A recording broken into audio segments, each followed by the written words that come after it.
Harka fuunee maamiltoota fi kabajamtoota free media akkam jirtu hordoftoota kiyya kan isin jaalladhu kan isin kabaju akkuma beekamu isin gaafii adda addaa gaafachaa jirtu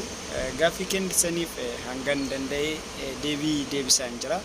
akkuma beekamu bakka adda addaatti gaafii nagaafattaniif har'a mana bakka Addis Ababa sata'u naannoo Oromiyaa bakka hedduutiif isiniif fidee dhufeera. Hayyee hordoftoota free media baga nagaan dhuftan isiniin jecha baga waggaa geessanis isiniin jecha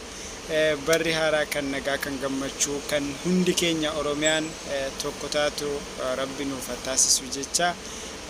gara video kiyatti darbuun duratti namoonni jalqaba gara free media dhuftan free mediaan bittaa fi gurgurtaa wanta adda addaa Oromiyaa keessatti maaliyyuu haa ta'u bittaa fi gurgurtaa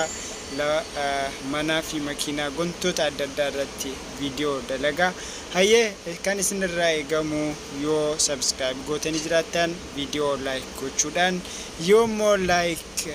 gootanii yoo dandeessanis share gochuudhaan namoota biraatiif carraa banuudhaan akka biraan geessanuu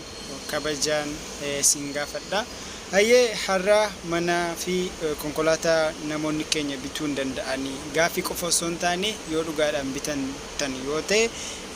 dhugaa mana bakka adda addaa naannoo Oromiyaa keessa jiran isiniif qabadhee dhiyaadheera.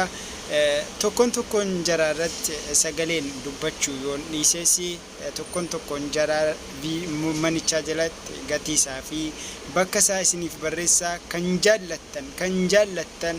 adda baasaatii bakka barbaadanii yeroo isin bira ga'e screenshot gochuudhaan lakkoofsa kiyya kommentiirra jira achi fudhaatiin naan dubbadhaa turtii gaariin isiniin jedha.